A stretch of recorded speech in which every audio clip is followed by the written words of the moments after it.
Shane, how do you think you ended up right here? Where do we even start?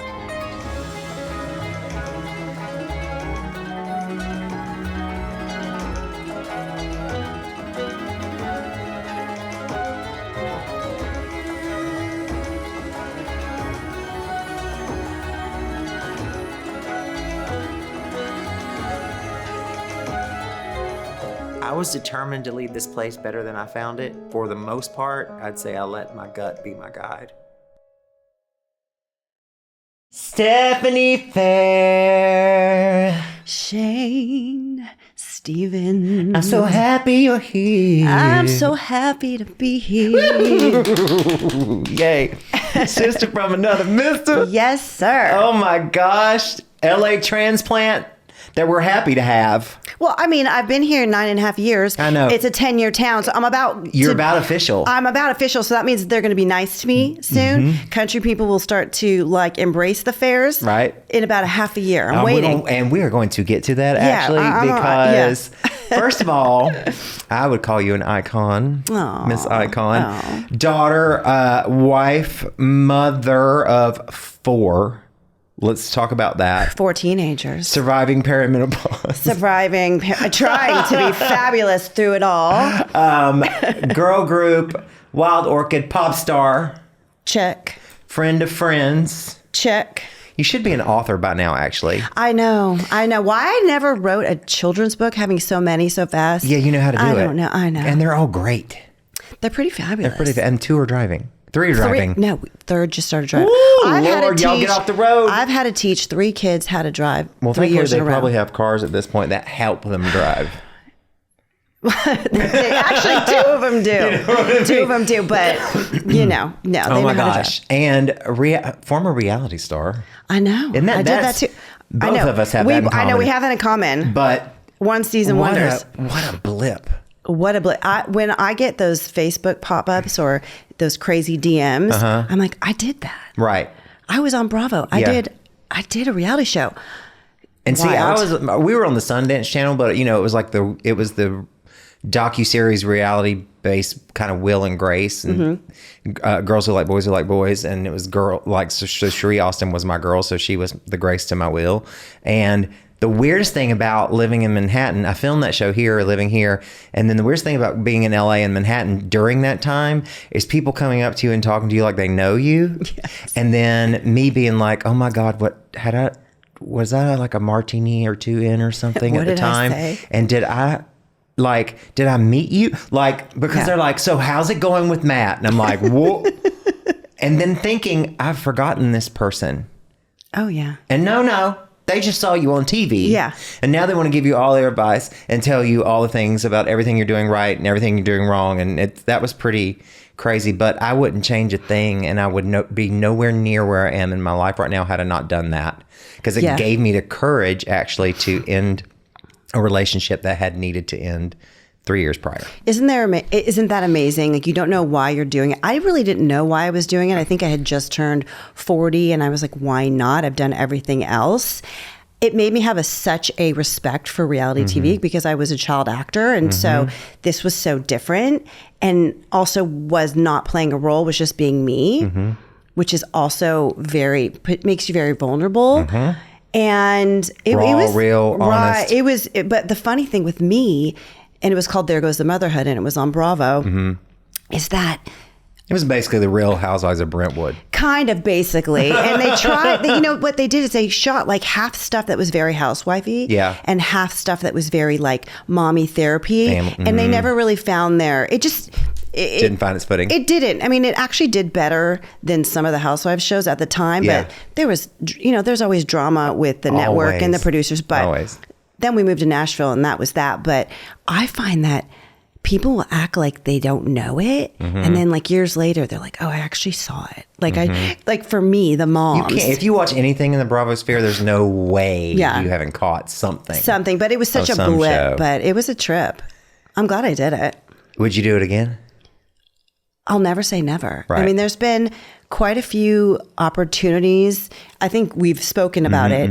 Once you're in that sphere and you know people, they're always hitting us up. Always. And they wanted to follow us from Brentwood to Brentwood when we moved was here. amazing. And, it never really happened. And I think that was a blessing because my kids are older and I think it would have really affected us here. And we just kind of wanted to blend, and we don't really blend. And be normal. The Jewish girl from LA Yeah, that I moved brought to the deep 6 south, Jews the Bible Belt. to Brentwood, Tennessee. So it's been a challenge, but I think that having cameras around would have made it really hard on my kids. Yeah. And they got to be like normal, go on a bus, go to public school. Do you think it's been almost 10 years now, do you think that you've finally kind of gotten into the fabric of what Nashville is in your own way?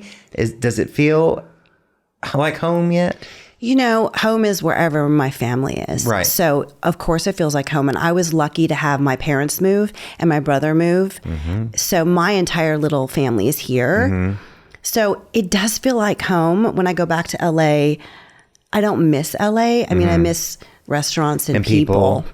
So in that sense, yes, I've come to understand Nashville and the culture of country music, and I've understood it more. I had no idea because I'm not a big country music Connoisseur fan. Yeah. I mean, I'm kind of, I'm than that. Yeah. So though I do love some country music, I don't really know it or know the people. Like they could walk up to me, I would have no idea. So I've learned a lot.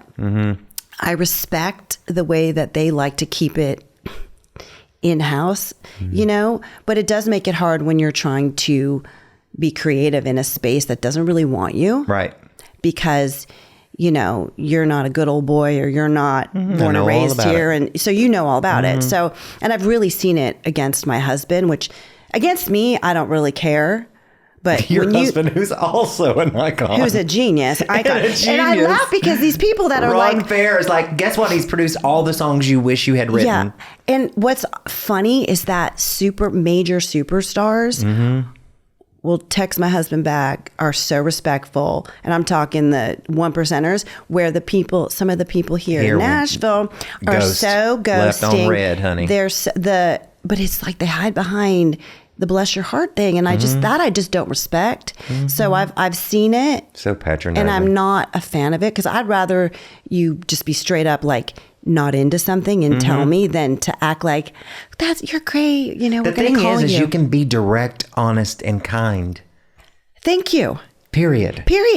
It's really not that hard. It isn't. It's a serious, tell the truth and tell it all the time. Yeah. Tell somebody, hey, this isn't really for me, but we wish you the best and go kill it. We know you're amazing. Yeah. Go win. There's enough room for everybody to succeed. I really feel that. So I'd never understand why people can't say that, especially in a creative space when it's subjective. And what I don't understand is we all started from the bottom. Thank you. All of us. I remember people who were literally at record labels in New York City who were assistants to the head of the label or the head of A&R or whatever that were getting me coffee, and now I go to another record label in LA or New York and that person is the president. Oh yeah. You have to be kind to everybody you meet on the way up because you pass them on the way down. You sure do. Or they're the one making the decision that's going to make or break your livelihood. 100%. And your livelihood. I teach my children that in general, in life, whether you're in the music industry, whether you're a teacher, whether you're a nurse, and I understand people have bad days, but be kind and be honest. But we live in 2025 where people the ghosting thing, I'll never get. I would think for the most part for you, because of who you are and because I've decided that, and this isn't ego stuff for me, this is just the way it happens for me with my new buzzword is Godifestation instead of manifestation, because I want God to be a part of it, period. I love that. That's what happens, and manifestation is what I'm trying to do. But I really feel like if you're in my life, I have attracted you into it, and you're my people, and we're here together for a reason to love on each other and learn from each other. I met you and Ron for the first time at a Katie Groves showcase. God rest her soul. I can't believe she's no longer here with us. But if I hadn't have met y'all then at that time with everything that we were going through and everything that you were going through, it was like, it was Eric and I's move to Nashville back from LA. We've done it twice now. I know. I feel like you've been back and forth. I've been back and forth. Yeah. And it's just like, I think for me, because I've been on my own since I was 15 years old, and I lived here, and then I moved to New York City in 2001 before 9/11, and then I was there for so long. And then when American Idol, when I was doing songs and stuff for American Idol, I was going to LA so much, and then I was like, I don't like staying in a hotel. I have to have a routine. So it's cheaper for me to rent an apartment in West Hollywood than it was for me to be in a hotel for 2 or 3 weeks at a time. So that's what I ended up doing. So God bless him. Like when Eric and I met, which was 2013, we dated for like 3 or 4 months, and he surprised me with a trip to Vegas to see Shania Twain, because my nickname Shania Shane, and I was so excited. It was a complete surprise, and while we were there, it just dawned on me, oh, we should go to LA. He's like, why? I'm like, oh, I have a place there. You're like, what? You have a place there? I'm like, yeah, it's in West Hollywood on Melrose. It's like Melrose Place. There's a pool. It's like, it looks like a Charlie Chaplin inspired, like with the French windows and everything. So we rented a car and went to LA. We walked in the door. He saw the swimming pool, and he's like, why are we living in New York City in a box in the West Village? We can be living in paradise. We can be living in paradise. Oh my gosh. And I was freaking out a little bit because I was thinking, because I'd been out in Nashville for a minute after having American Honey and doing stuff. I got a new deal, went to Cobalt for my normal publishing deal, and I was working more in pop music. And when I came back at that actual show, the head of A&R at a record label was like, hey, Shane, how are you doing? Where you been? Are you still writing songs? Like I'm ever going to stop writing songs. This is what I've been doing Once for a living writer, forever. always a writer. And always, even if you took a break. But I'm like, actually, yeah. And you just put out an album that has 2 of my songs on it at your label. And I was very much so feeling that thing that you were feeling. Are they ever going to let us in? No, I know. But when I met you, I was like, oh my God, my people, thank you. I know. And I just knew that was it was such a God thing for me to meet you and fall in love immediately and just be so like-hearted. You know? Yeah. It's such a blessing to me to know you. I felt that. And me and Ron always say that you and Eric are like some of the light in Nashville for us, a constant. And we don't have to see you every day or talk every day to know. And you'll always check in on me. That one time you brought me that book. Yeah. You're a badass. You're a badass, Jen Sincero. No, but like out of the blue. And I was just like, God, like, I felt like I've known you my whole life because probably our souls have known each other. Absolutely. Just met you. And that's, I think, as you get older, my intuition on people, which is why I'm kind of, my pool of friends is so smaller because I have, I'm in the FU 50s. Yeah. I'm 52. Come on. So I got no time. You don't serve me. You drain me even a bit. I'm done. And I'm a Taurus. Yeah, so then you mess with me.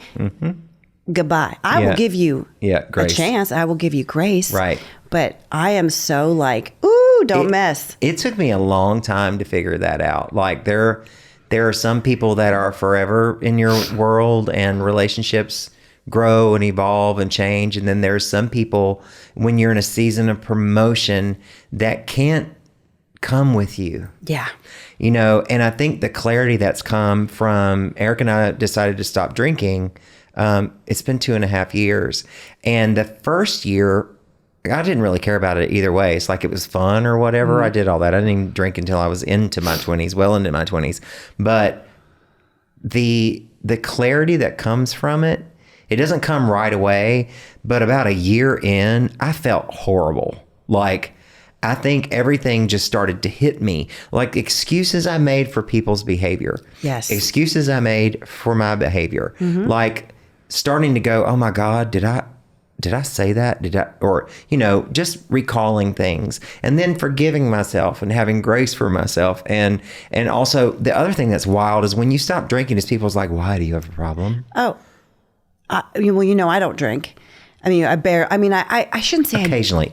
Occasionally, but it's so funny. I just was in London for a week and I was like, maybe this is when I'll drink.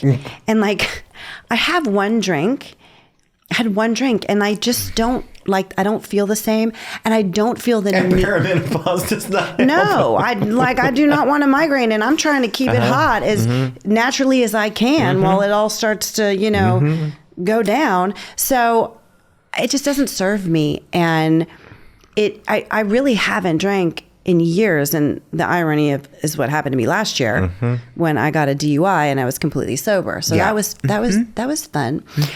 Good times. Good times. Thank you, State Trooper. Goodness gracious. But it really put even more into perspective because I have teenagers. I have now an 18-year-old son who is going to go to Barcelona this summer. And as 18, he can choose to drink. I went to Barcelona for the first time last year, and I could fully live there.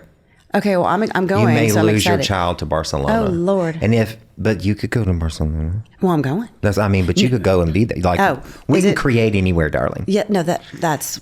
So yes. you've not been to, have you been to Spain at all? No. So this is going to be my first time, and I'm going with Ellington. And then Ella, we're kind of dropping her off because she's doing a 3-week international business program at Asade, a college out there. So I said, Ellington, hey, let's go and drop Ella off and have a couple days in Barcelona. You wait. Where are you staying?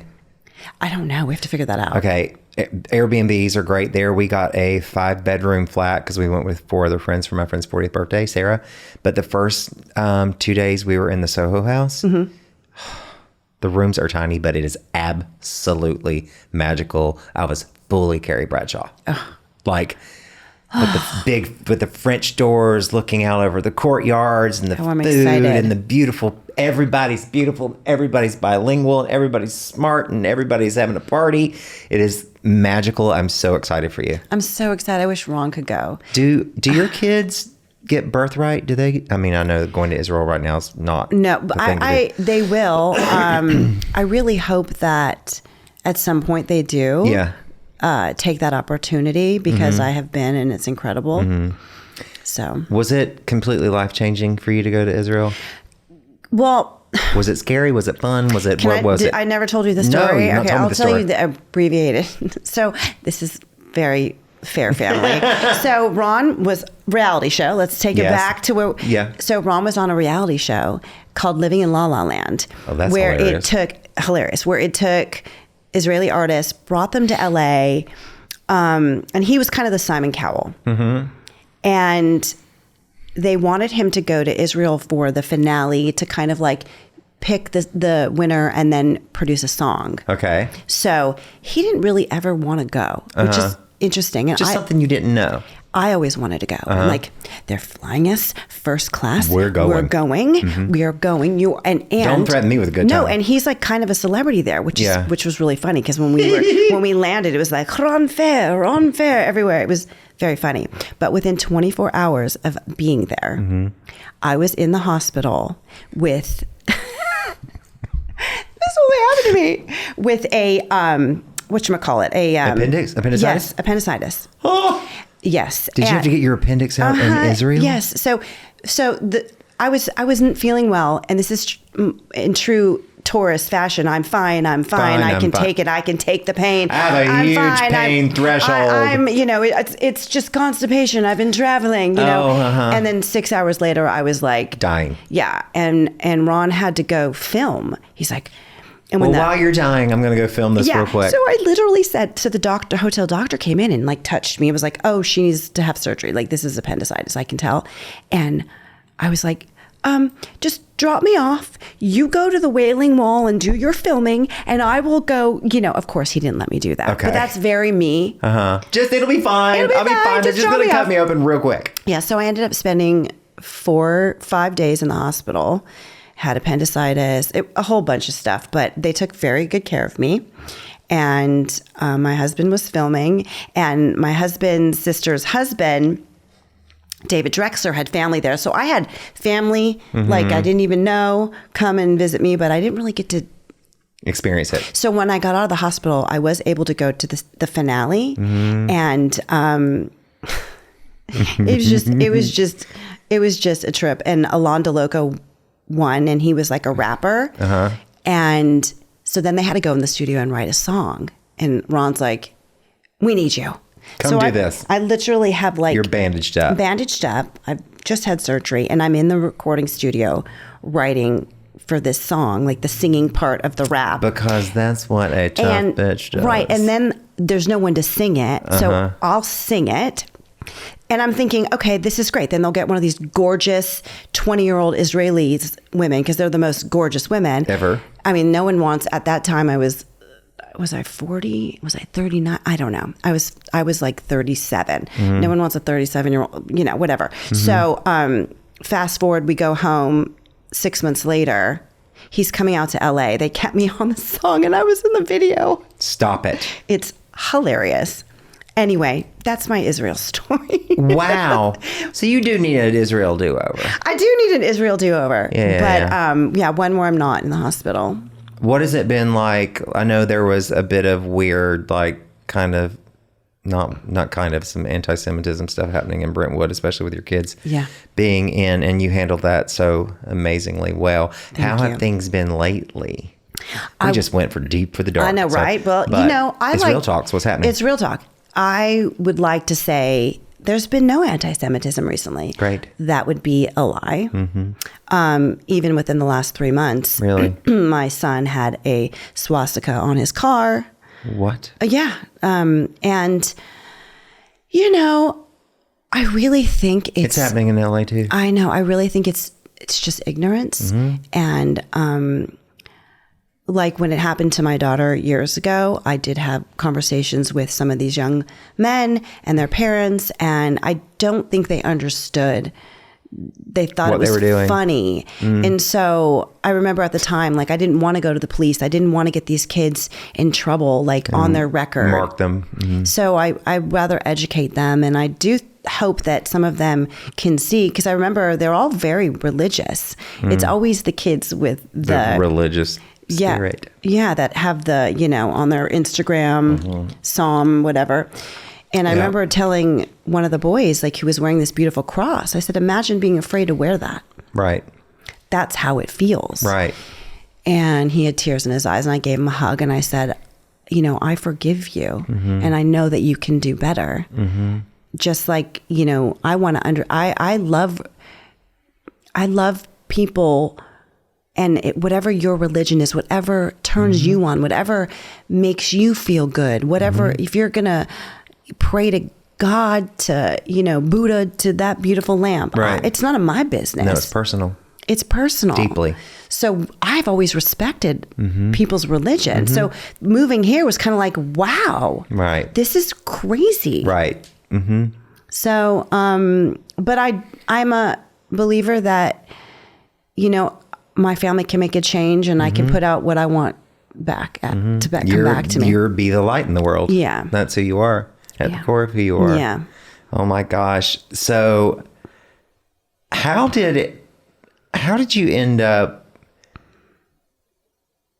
transitioning from child actress to being in a girl group with Fergie? Like, how did that happen? Did y'all meet in an audition? Did you? So back in the 80s, the acting community was kind of, I wouldn't say small, but there were these social gatherings called Alfie's Soda Pop Shop. Alfie's Soda Pop, it was like a club where all the actors, Alyssa Milano, they would all come, and like there'd be a DJ and they'd hang out. We'd hang out. Mm-hmm. And you just kind of knew the different actors who were up for different roles. When did you start the actress thing? So trying to do that? At age 8 years old? Yeah. So I was singing and dancing locally. Uh-huh. And at this local little dance place called Miss Darla's. And Miss Darla, and I got my first solo. And it was like, I did that song, Rubber Tree Plant. Make you can do that rubber tree plant. Yeah. Anyone knows an ant can't. And I tap danced, and I was like, this is amazing. I've made it. Right. And one of the girls in my little dance studio was on Little House on the Prairie. Oh my gosh. And I saw her in the TV, and I was like, I want to be in the TV. I went to my mom and I said, I want to be in the TV. I want to be in the TV. And I kind of begged because no one was really in the business. What did your parents do? Well, my dad was an accountant, an executive, a business guy. My mom was an executive secretary, put my dad through college, then became a mom. And then when we were old enough, she went back and became a special ed teacher. Wow. Yeah, incredible. That takes a special human. My mom is a special human. And my mom's brother, they were writers. So they were like in the business, but no one could really help me. Right. So I begged and I begged and I begged and I begged. And eventually she was like, okay, I'll get you an agent. And I got an agent. I know. And I remember one of the agents was like, you know, they're mean. And as a kid, you hear like, she's not as pretty as her photos, or she's too pretty, or she's too fat, or she's too skinny. You know, I heard all those things as a young girl. But I got an agent, the Cunningham agency, and I went on my first audition and I booked my first commercial audition. And I remember everyone saying like, you can go in 100 auditions.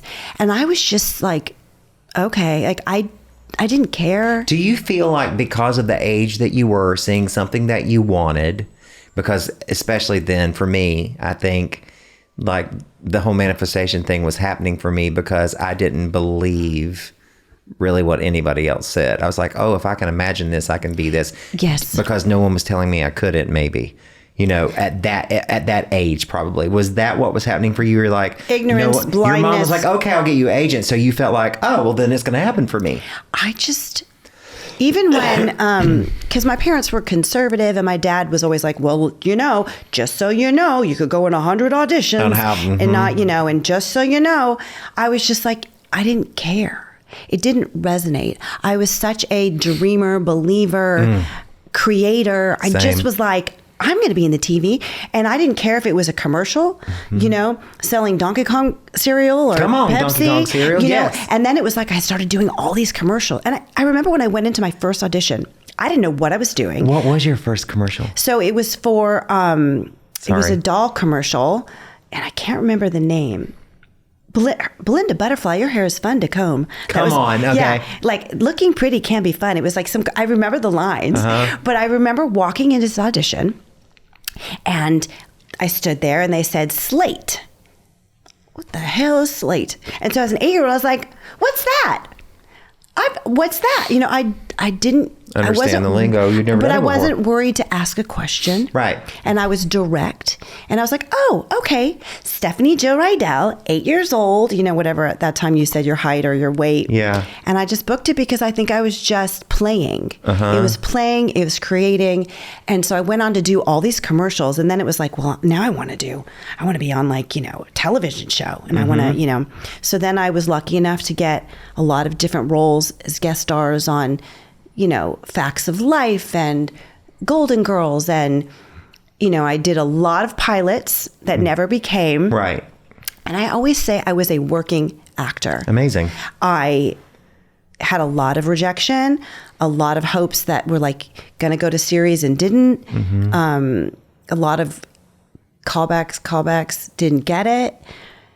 But that whole time I was just like, okay, I'll get the next one. And I just believed it. I just believed it. And during that time, I was also going to public high school and I met Renee Sandstrom, who was on Kids Incorporated. Which I loved. With Stacey Ann Ferguson. Oh, yes. And I also, at the time, another side note, I was doing all the commercials for Disney Channel. And there's a commercial of me promoting Kids Incorporated. Of course. Which is before I met the girls. Right. And then I met them. And then Renee was like, you sing, you're in theater. And I was like, yeah, I sing, I dance, I act. You know, I was like, here's my calling card. Yeah. And I really kind of at that point thought like, maybe I'll be on Broadway. You know, that was kind of my, I'm going to be on Broadway.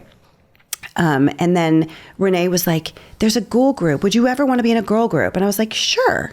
So I went and I auditioned.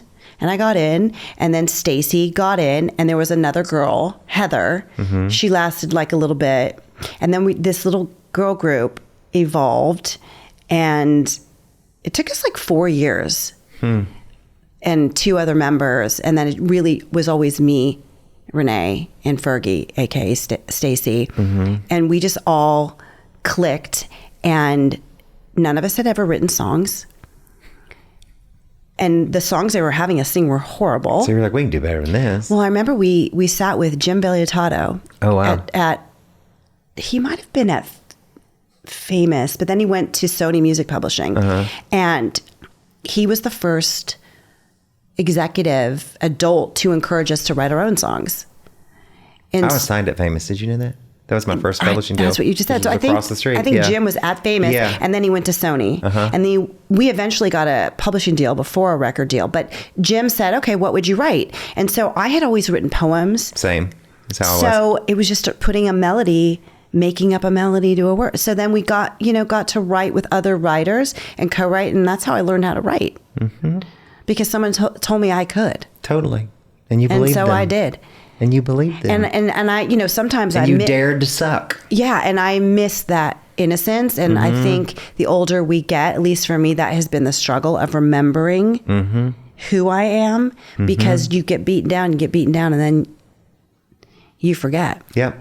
I really, really, truly feel that we come forth into this physical experience to actually remember who we are, not and remember why we came, not so much to come here to become something where we already are that. Yeah. So we're just, and it just takes time to get to that and be like, oh, wait a minute, just because, in the 40s now, I'm just really fully going for, putting out music on my own.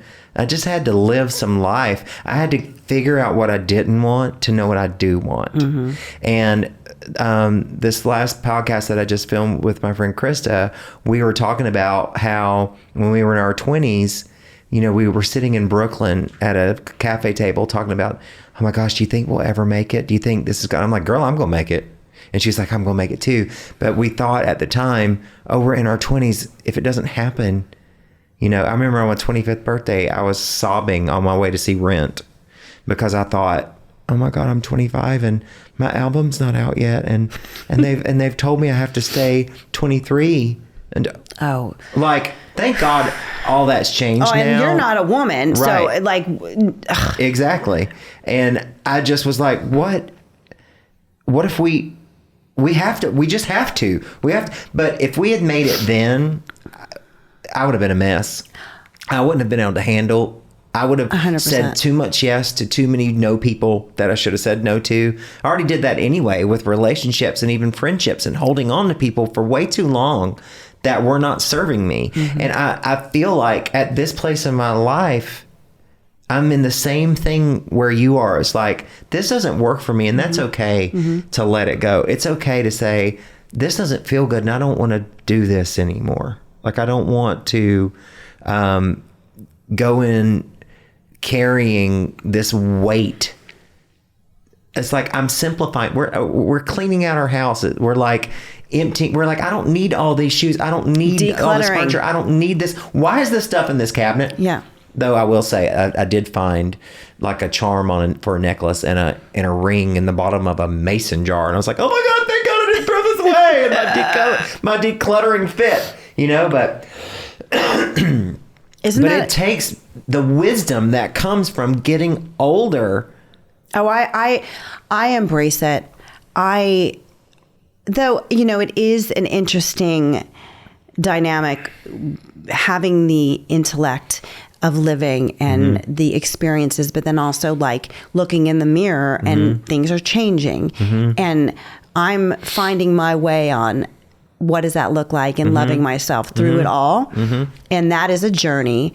But going back to if it happened then, we had this thing, me, Renee, and Stacy, aka Fergie, we would always say, this is our year. Every year it became a joke because, we were the most famous, unfamous band for 11 years. And we had a lot of success, but not the success we wanted. And there's all the noise from other people getting in your ear. Oh. And the ones that are in the business that are telling you for every reason why it's not going to work. Yeah. And those more and more and more and more people start to get in your circle and in your ear. And it's like this. fear grows like a seed, like an orchard, but so does love and unbelief. You know what I'm saying? And you start to believe that shit. Oh no! And then we went from like what we did naturally to Trying to people please. Oh my god! You know, now it's like, okay, we were like a pop R&B group. That's what we were. And then it was like the Spice Girls came out, and then now you got to be like really pop, and you got to cut your hair, and they like and stripe your hair. Yeah, they chopped all my hair off, and they made my hair orange, and I was like, okay, whatever. I hated it. I cried, but like so that the label would, because like you can't make the label mad, because then they're not going to promote it. And then, oh God, you know, then the label heads' wives didn't like what we were wearing at a Grammy party because it was too suggestive. Yeah, but it was like, so they put us in suits. And we were like in our early 20s. And then the Spice Girls come in, like they're like half naked. And we were always like, what is going on? And everybody's listening to everybody else. And we didn't have this internal strength to know. So we just went, okay, we'll sing like this. Okay. Or to know to say no. We didn't know to say no until it was too late. But that's also a lesson too, because I don't know that I would be a mom. That wasn't really on my radar. So I feel like... Did you meet Ron when you were still in the band? I met him when I was 19. Come on. That's right. Yeah. He signed our band. Right. He was our A&R guy. He was like, I would say like a professor. Taught we went to Ron Fair University. Yeah, he did. Learned how to make records. And... he was always a friend. He was nothing more, even though now people are like, we knew it. There was something going on. I'm like, whatever. You bro, don't know there was nothing. nothing You don't going know on. what you don't know. No, you don't know what you don't know. But no, it took me in my 30s, and I was married, then I was divorced, and then Ron was divorced, and then we met again at a time when the age difference wasn't a difference. Right. Where we met, and he is my soulmate, and he is my He is wife. absolutely your soulmate. Yeah, and we, have been married almost 20 years, known each other since I was 19, so that's 30-something years. It's incredible, and we have 4 incredible children that wasn't on my plan. That's why I think it's so funny. I think you have to have a plan, and then you got to let the plan go. You do. And let God. Let go and let God, honey. Yep. It's all about the letting go. It is, and that's what I'm trying to do now in this new phase of like my kids getting growing older and what they need from me is changing, and now I can give back to me. What does that look like now? What as does a that look like now? 52-year-old artist? Like I have no idea. Because you have what, 4 more years until the last one will be? So Rockies will be 13. So I've got less than 4 years. Yeah. Do you think all of them want to do college? Or are you making them? I am not making them. Okay. It is their choice. I support them. At this point, Ellington is going to do Columbia State Junior College here. He's going to marinate a little bit more, figure it out. While he's doing that, he has a job. I'm so proud of him. Wow. Ella is probably going to jump right in and leave the nest, go to a 4-year, and then London is our actor, musician. He's like... And he will do it. And Rocky is just starting to get his feet wet and who he is. So... And if you hadn't lived all the life, that's the thing, man. It's like you've been in LA for so long, and you come here, and it's still an entertainment town. Yeah. But it's like now you have a child, the fruit of your loins, that has this dream that you can support and not have to tell them, no, you can't do this, no, you can't do that. Like, go for it, throw it all out there. Yes. Dare to suck. Like, you're not saying have a backup plan. You're saying, no, if you want this, fully go for it. Fully go for it. And you have all of our support. Yeah. And your path doesn't have to look anything like mom's or dad's. It's your path. I think the thing that I hope for my children is that because me and Ron have lived very unique lives, we didn't go to college, we worked our whole life, self-made, that I don't want them to live up to that. I want their journey to be different.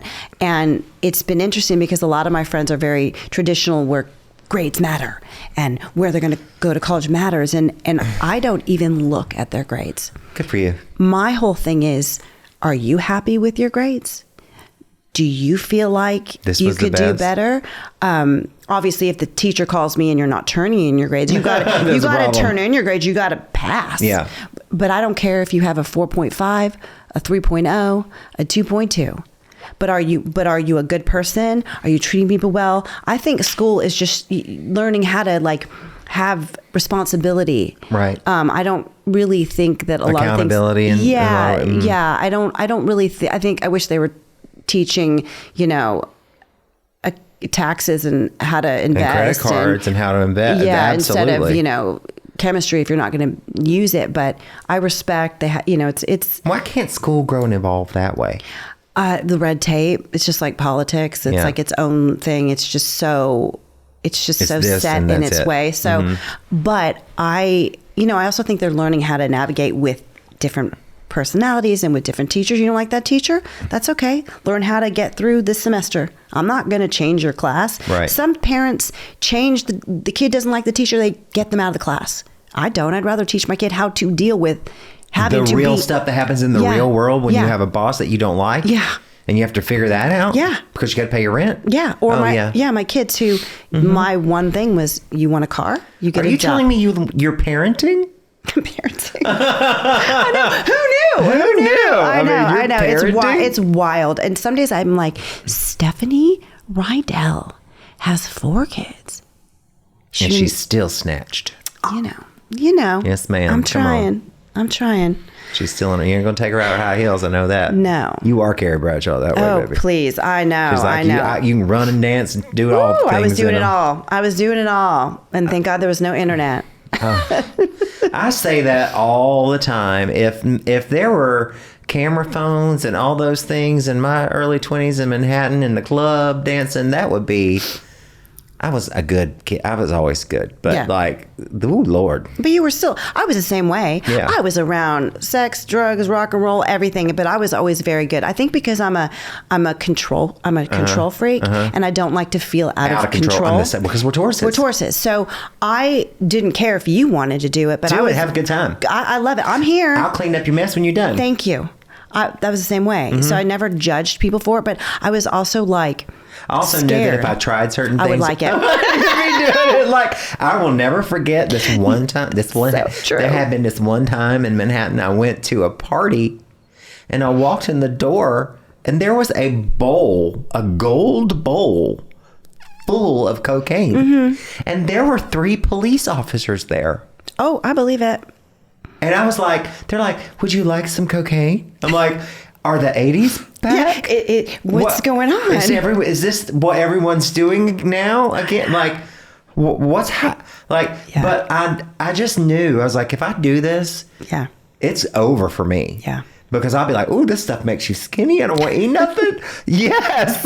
No, there was, And I will say that had to be the Holy Spirit for me, because when you come from a background with people who have addiction, it would have been too easy. It would have been a slippery slope. It would have. I would not be sitting here talking about Shane on You on a podcast with you right now. That's for sure. No, and I saw how it was the gateway and to heroin and people passing away. And I just saw it, and I was like, no, I'm too focused on what I want to achieve. And I was always like, I'm good, thank you. Thanks, I'm good. Now I'm like drinking, soda water with bitters and a lime, because I can't believe how many people shame you. I've had to stop saying, no, I don't drink anymore, and just get something. Yeah. If you just put a lime on it or a lemon on it, people just assume why is that you are. And they're always like, oh, did you have a problem? I'm like, no, I don't have a problem.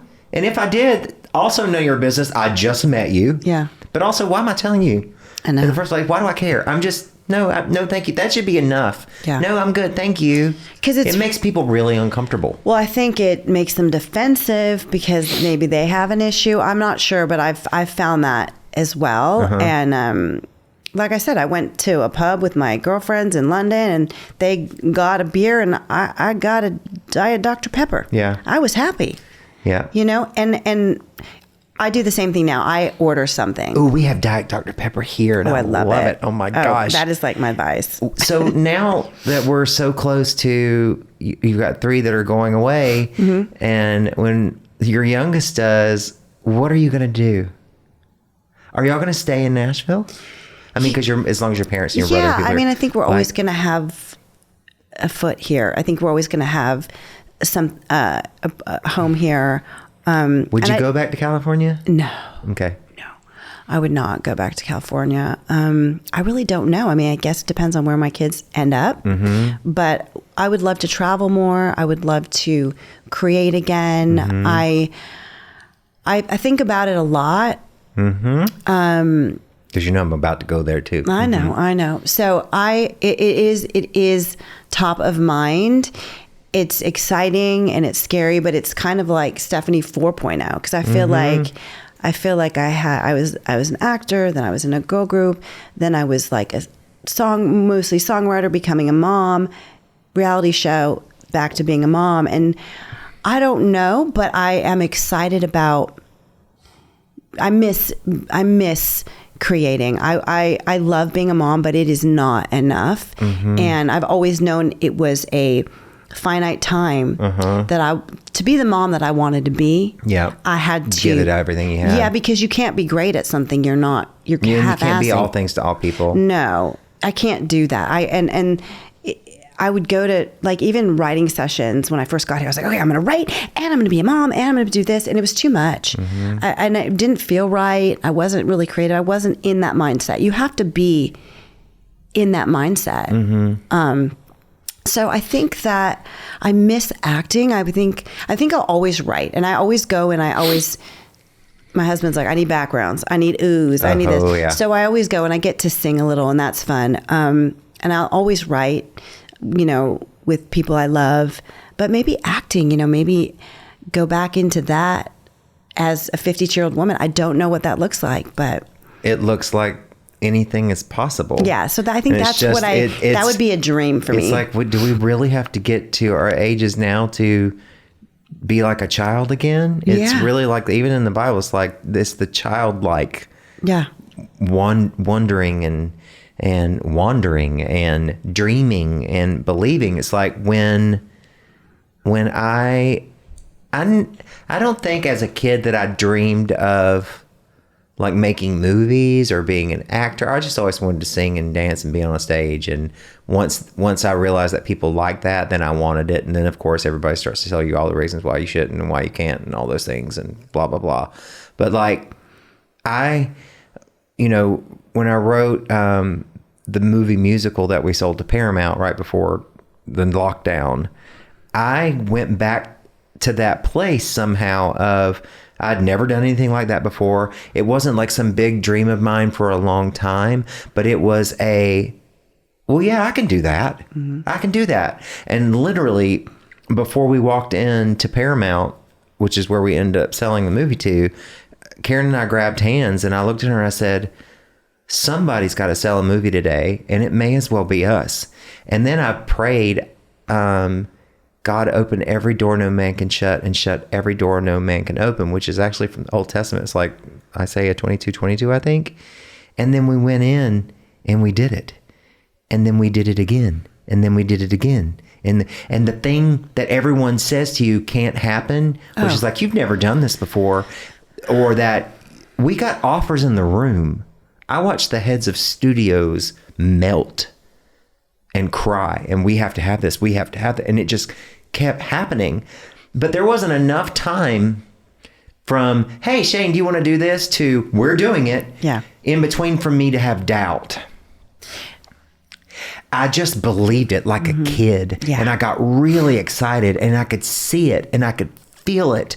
And that's where I think, even for you, if it's acting for you now, if that's what the next dream is going to be, that childlike, excitement and I want to be in the TV. I want to be in the TV. She's still in there. Yes, she is. And it's going to happen. Yeah. It happened before. Yeah. You even got prettier. Like, you know what I mean? Like, I think even in music, there are no rules anymore. It's like, what's a record label going to do? No, I love it. I have friends in their 40s, 50s putting out records because they want to, independently, on labels. And I champion it. I love it. Yeah. I think they should. I think that why not? I never thought in a million years, I mean, I did, but with the world, being a middle-aged gay man and getting to stand in the circle at the Grand Ole Opry, which you came to. Of course, I wouldn't miss it. There's so many people that told me for so long that could not happen. My cousin posted on Facebook last week, and she's hilarious. She's like, anybody that tells me no, I can't do something, I will do it twice. I will film it and I will post it on social media. You will see it. And I'm like, damn right. Yeah. Like, I remember going to the Opry. I remember seeing Barbara Mandrell's last concert there and going, that is going to be me. I'm going to do this. And there were so many people that said, for whatever reason, because you're a gay kid or whatever, it's not going to happen for you.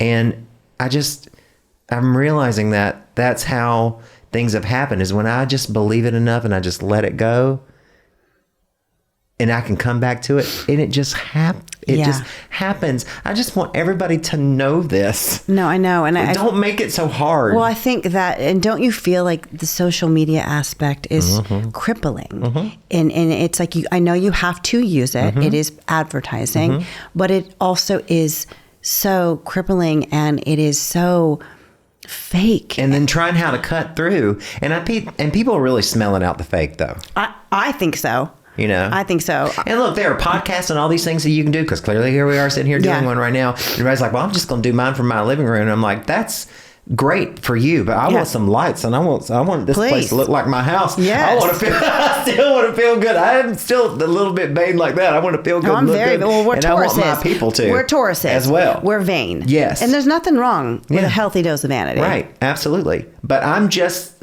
in that same place. Like, we didn't grow up with TikTok and Instagram and Facebook. No. Thank God. And it's so strange. It's like holding your phone in front of your face, trying to connect with people that you don't know on the other side. Look at me, talk to me, whatever. Like talking to yourself, trying to talk to other people. But I'm just gotten in this place where I'm like, I'm just going to embrace it. And if I'm going to do it, I'm not going to filter it. I'm not going to overthink it. I'm just going to pick up my phone, say what I need to say. No, I love that. And keep it moving. I love that. And you're so good at it. Well, I've been really trying to, of course, I love good lighting. Good. I know an angle.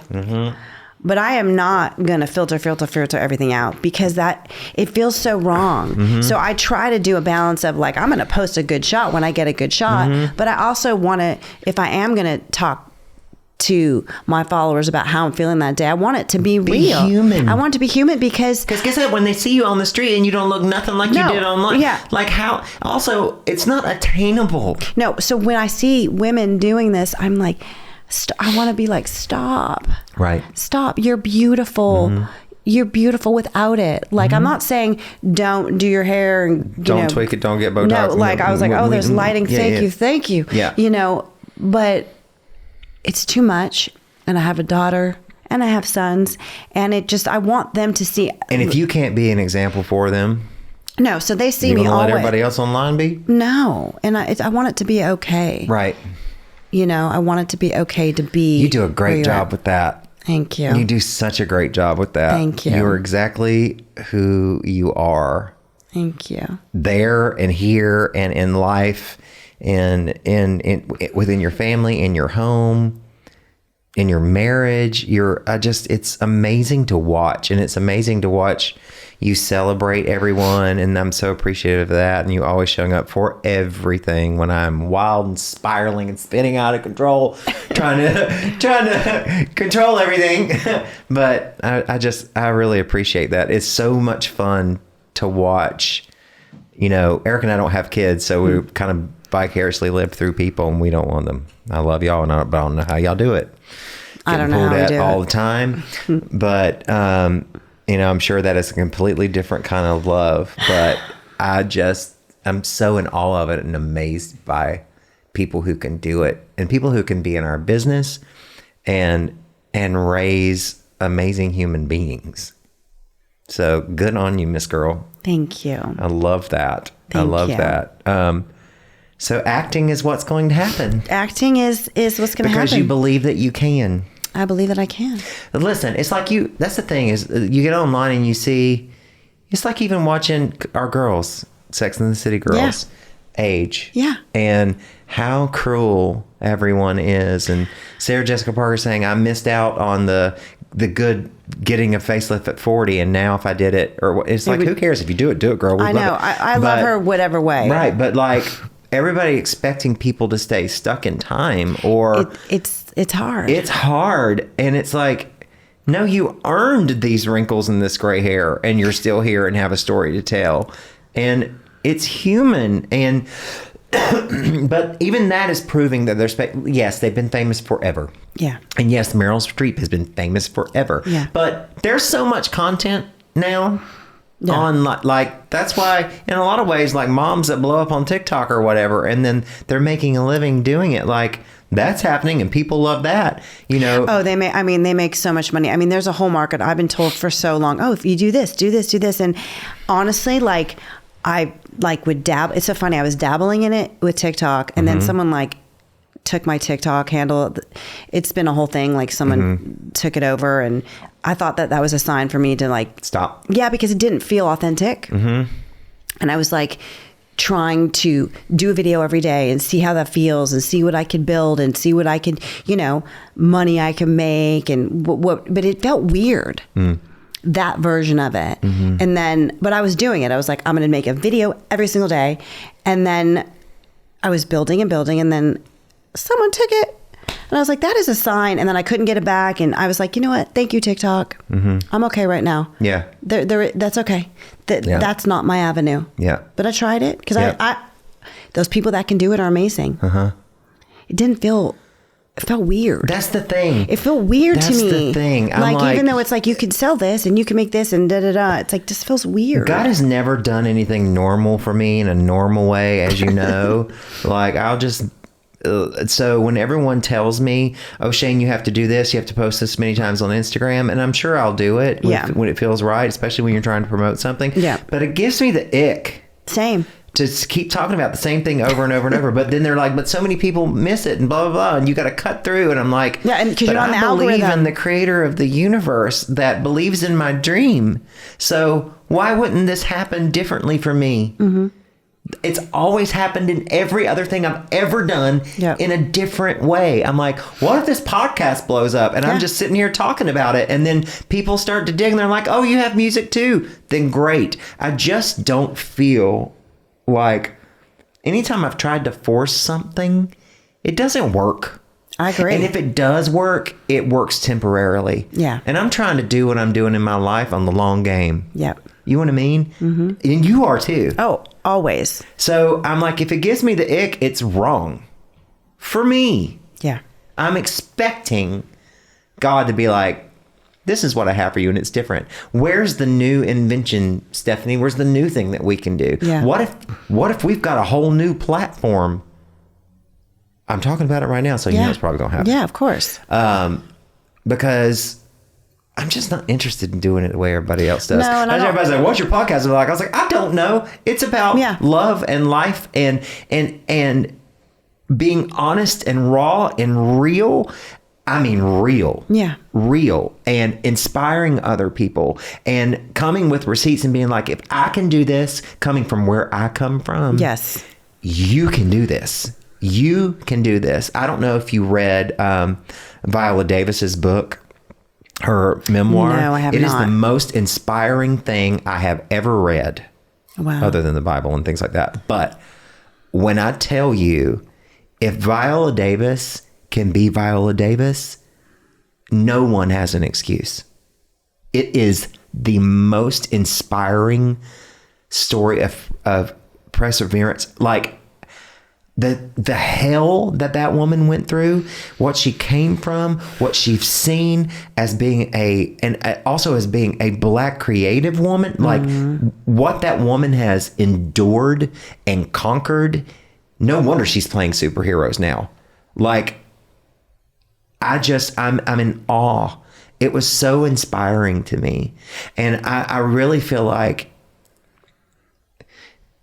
I said this earlier, if you're in my life, there's a purpose and there's a reason. And I know that there is so much blessing and such an outpour of creativity and such a path that God is lighting up for me in my life. And if you're a part of my life, you are on that journey. We are on that journey together. We are doing this together. There is nothing we can't do. I know that where two or more are gathered, God is in it, and we are doing it. And I want everyday people to be here. Random people that sold me a car because she's coming on too. Like people that I love, people that I barely know, people that I've known forever, to get here and talk about our stories and where we come from and what we're trying to do. Like, it can't just all be shiny and, oh, I did this and I'm gonna hit this and I'm gonna hit that. Like, no, the realness, because filtering out just the good it's just fake. Like, it's just fake. That's the thing about the social media that bothers me. Right. And the people that I do connect to are the people that show all aspects. Absolutely. Same. Yeah. So now I have a little segment we're going to do. Okay. And I'm so happy that I thought to get a cabinet with a drawer. And so we asked you, Stefanie Fair. Oh, my goodness. To give us a childhood photo. Oh, my goodness. Because I'm pretty sure that this is probably one of those little headshots from acting. How old are you in this picture? Look at her. Look at her. Oh my God, I see Rocky. Right? Oh my God, I see Rocky. I must be, that was Miss Darla's. Mm-hmm. That was, that might even have been my first solo. That might have been that. I must be 6. Mm-hmm. I must be 6. So Stefanie, now in your life, the iconic mom and creator and wife and pop star and actress and all the things that you are, and now the new things that you're becoming, what would you say to this little dreamer, this little girl? What is your advice for her? Wow. What is your Why advice? is it making me emotional? God, I would tell her, don't stop believing, and you can do anything you put your mind to. Be kind, be humble, and work hard. Mm-hmm. It's a trip because I see my kids, and I, like the smile that's just so like real.